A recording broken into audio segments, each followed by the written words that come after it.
నేను ఈరోజు ఇది 2 మంత్స్ బ్యాక్ ఇక్కడి నుంచి అసలు నేను యూట్యూబ్ స్టార్ట్ చేయాలనుకున్నా. మా ఊర్లో శివాలయం కట్టారు. ఆ రోజు అక్కడ అనిపించింది మా ఊరు నుంచి మా ఊర్లో కట్టిన శివాలయం దగ్గర నుంచి యూట్యూబ్ స్టార్ట్ చేయాలనుకున్నా. ఈరోజు ఇది ఇప్పుడు పెడుతున్నాను మీకు.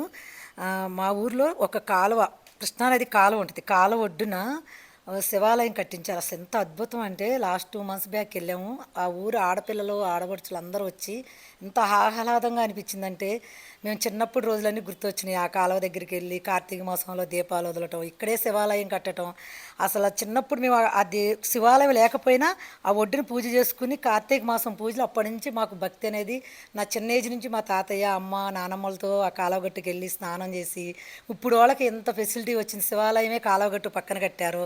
భగవంతుడే అక్కడికి వచ్చి శివుడు కోరుకున్నాడేమో అనిపించింది మాకు. అసలు ఆ కాలువ గుర్తులు జ్ఞాపకాలు మీ అందరికి ఒకసారి గుర్తు చేసుకోవాలని. నేను పుట్టింది మచిలీపట్నం, మచిలీపట్నం దగ్గర పెడనంటే కలంకారీ తయారు చేసే ఊరు అందరికీ గుర్తుకు రాకపోతే తెలియకపోవచ్చు. బంటివిల్లి గ్రామం దగ్గర చెరుకుమిల్లి అనే గ్రామం. నేను మా ఊరు ఎలా అంటే చిన్న పల్లెటూరు, కానీ ఆ ఊరు అంటే నేను పుట్టి పెరిగిన ఊరంటే నాకు చాలా ఇష్టం. ఆ పల్లెటూరు అంటే వెళ్తుంటే ఆ చేలు కొబ్బరి చెట్లు ఆ వాతావరణం అంతా మీకు నెక్స్ట్ చూపిస్తా వీడియోలో.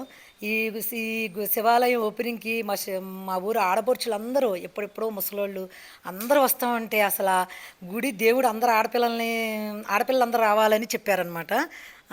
అందరినీ రప్పించుకున్నాడా అని ఆ సంతోషంతో మీకు అప్పటి నుంచే నేను యూట్యూబ్ స్టార్ట్ చేసి అక్కడి నుంచే ఇవన్నీ చూపించాలనుకున్నాను.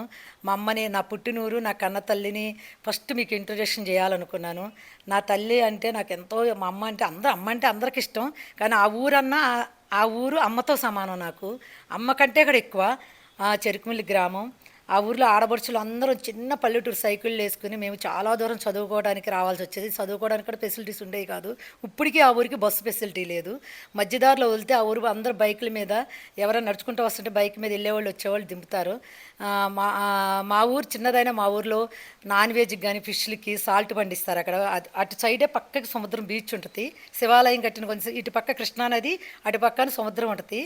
అక్కడ సాల్ట్ పండుద్ది, ఇక్కడ కృష్ణానది, రెండింటి మధ్య శివాలయం కట్టారు. అద్భుతం అంటే అద్భుతం. అసలు అది మేము ఊహించుకుని ఎంతో గర్వంగా ఫీల్ అయ్యి ఆ విషయాన్ని మేము ఆ ఊరి విషయాలు మీకు షేర్ చేసుకోవాలి. మా చెల్లెళ్ళు, మా మేనత్త ముసలోళ్ళు అయిపోయిన వాళ్ళు కూడా ఆ ఊరికి ఖచ్చితంగా రావాలి. వచ్చి ఆ రోజు అందరూ పసుపు కుంకుమ పట్టుకుని వెళ్ళాలి. మా తమ్ముడు కాడ వచ్చి అందరికి ఆడపిల్లలందరికీ బట్టలు పెట్టాడు. మా చెల్లి వాళ్ళకి. నేను మా ఫ్యామిలీలో పెద్దదాన్ని.